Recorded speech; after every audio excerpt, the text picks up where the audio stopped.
Mensagem número 40, Enquanto Podes, baseada na Epístola de Paulo aos Romanos, capítulo 14, versículo 10, onde ele diz: Tu, porém, por que julgas teu irmão? E tu, por que desprezas o teu? Pois todos compareceremos perante o tribunal de Cristo.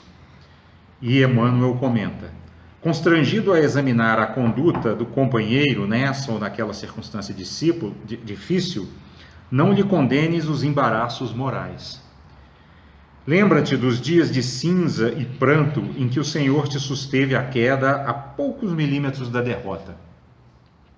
Não te acredites a cavaleiro dos novos problemas que surgirão no caminho. Todo serviço incompleto que deixaste na retaguarda, buscar-te-á de novo o convívio para que lhe ofereças acabamento. E o remate legal de todas as nossas lutas pede o fecho do amor puro com o selo da paz divina.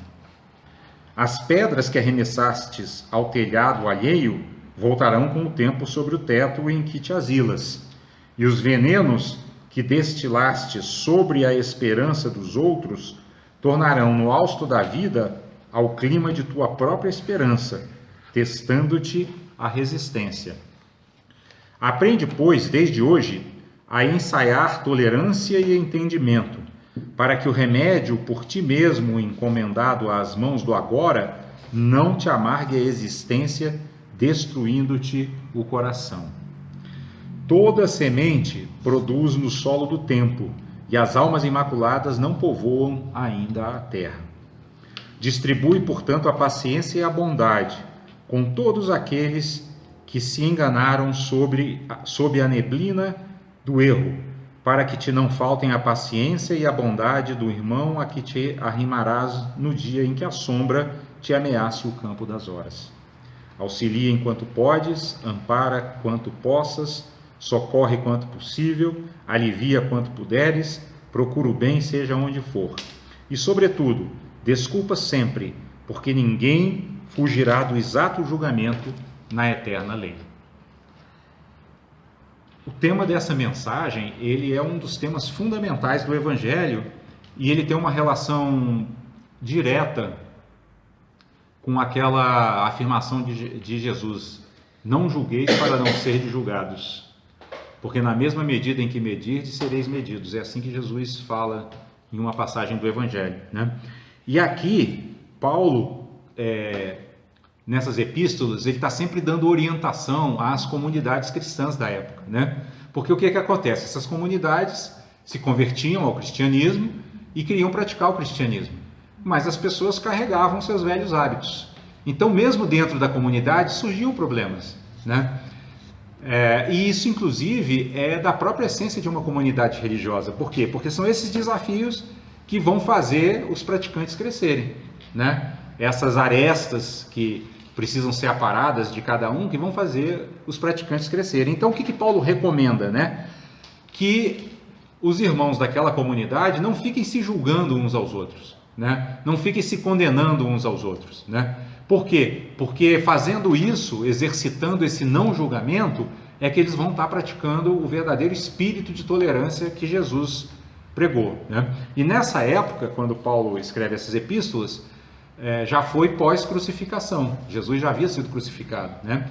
Então são os próprios discípulos que estão dando continuidade à obra que ele iniciou, né? Então Paulo assume esse papel de conselheiro, e aqui ele dá esse conselho super importante, né? Para que a comunidade religiosa preste atenção, né? Vigie esses maus hábitos de querer estar se julgando uns aos outros, né? E o comentário de Emmanuel, ele é muito rico, né? Porque ele vai falar aqui de várias circunstâncias, dizendo que, por exemplo, todo serviço incompleto que deixaste na retaguarda, buscar-te-á de novo o convívio para que lhe ofereças acabamento. Isso é muito interessante. Por quê? Porque nós somos espíritos que já tivemos incontáveis vidas para trás, né? Então pode ser que nesse momento a gente esteja vivendo uma situação, digamos, mais favorável ou menos desfavorável do que algum companheiro nosso, né, que convive conosco. E aí o que Emmanuel está dizendo? Mas cuidado para você não julgar com rigor esse companheiro, porque muitas sementes kármicas negativas que a gente plantou no passado, elas vão aflorar em algum momento. Nenhum de nós aqui é um espírito perfeito, né, já atingiu a santidade. E o que ele diz? Então, quando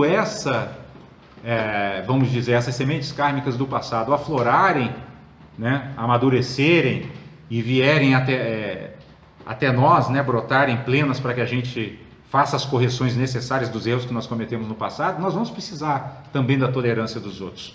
Nós vamos precisar que os outros nos compreendam, né? Então, Emmanuel, na verdade, no comentário dessa passagem de Paulo, ele lança a mão desse princípio da doutrina espírita, que é a lei de causa e efeito. Todos nós estamos sujeitos a ela, né? Tanto é que ele diz aqui assim, ó, as pedras que arremessaste ao telhado alheio voltarão com o tempo sobre o teto em que te asilas. Então, o que ele está dizendo? O que ele está dizendo aqui, né?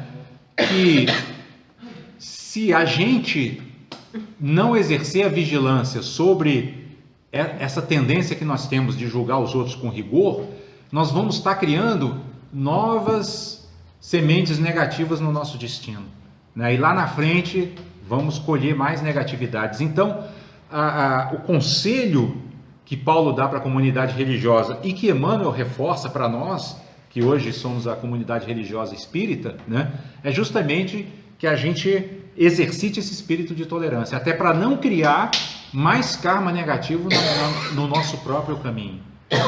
Porque na sequência ele diz assim, os venenos que destilaste sobre a esperança dos outros tornarão no hausto da vida ao clima de tua própria esperança, né? Por quê? Porque às vezes a gente, até por falta de sabedoria, a gente faz críticas ácidas, achando que está fazendo alguma coisa benéfica, né? É claro que a Kardec, inclusive, diz que diante da manifestação do mal, o espírita não deve se omitir, né? Mas a gente precisa sempre, quando for, sobretudo, assumir esse papel de alguém que vai corrigir outrem, né? A gente deve sempre buscar uma conexão muito superior, sabe? Para que a gente, nesse afã de corrigir o outro, a gente não esteja, na verdade, condenando o outro. Que o objetivo não é condenar, né? Jesus jamais condenou qualquer pessoa, né? Ele sempre dizia que ele veio ao mundo justamente para nos libertar de nossos erros, né? E não para nos julgar por causa de nossos erros, né? Então nós temos que entender exatamente o que a essência dessa mensagem nos transmite, né? Que ao invés da gente assumir um papel de julgador do comportamento alheio, né, nós devíamos ter sempre uma atitude de acolhimento, né? O que não significa, a gente já várias vezes ressaltou, e é sempre importante ressaltar, passar a mão na cabeça daquele que está cometendo um erro, porque isso também não está ajudando a pessoa. Isso está reforçando o comportamento negativo dela e, portanto, fazendo com que ela depois vá criar mais karma negativo, achando que está fazendo a coisa certa. Mas acolher significa aceitar que o outro, tanto quanto nós, precisa de carinho e tolerância. E ainda que ele precise de correção, tem que ser uma correção carinhosa, uma correção amorosa, né? Uma correção onde ele não se sinta punido, mas onde ele sinta, na verdade, que nós estamos tendo um interesse em que ele desperte suas qualidades positivas. É essa mensagem importante que a gente sempre precisa passar. Por isso que Emmanuel, na conclusão da mensagem, ele faz 5 frasezinhas curtas, né, que resumem tudo isso. Ele fala, auxilia enquanto podes, ampara enquanto possas, socorre quanto possível, alivia quanto puderes e procura o bem seja onde for. Então, olha os verbos, né? Todos eles, a gente todas essas ações que ele enumera aqui, a gente deveria memorizar para que toda vez que a gente tivesse esse impulso de julgar, a gente parasse, respirasse e dissesse, não, eu não vou julgar, eu vou auxiliar, eu vou amparar, eu vou socorrer, eu vou aliviar e eu vou procurar fazer com que o bem brote no coração dessa pessoa ou dessas pessoas, né? E esse título da mensagem também ele é bastante interessante, enquanto podes, né? Os mentores eles chamam muito a atenção para esse fato, né? De que a nossa existência, ela é muito preciosa, né? Essa nossa existência humana encarnada, ela é muito preciosa para a nossa evolução, né? Mas ela é passageira, o tempo passa muito rápido, né? Então esse enquanto podes também nos chama a atenção para que a gente não fique adiando esse trabalho de autoaprimoramento, né? E de tornarmos pessoas cada vez mais auxiliadoras, amparadoras, né? Socorristas e aliviadoras do sofrimento, né? Cada vez mais pessoas que tenham um interesse genuíno em promover as qualidades positivas do outro.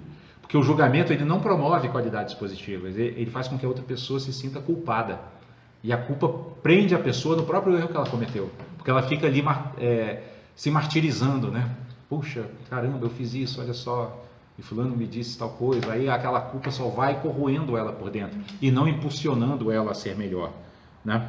Então, é por isso que a gente deveria fechar aqui essa nossa reflexão, lembrando dessa frase de Emmanuel: e sobretudo desculpa sempre, porque ninguém fugirá do exato julgamento da eterna lei, que é a lei de causa e efeito, né? Então, desculpar, olha só a palavra desculpa, né? O que significa desculpa? Des é ausência e culpa nós sabemos o que é.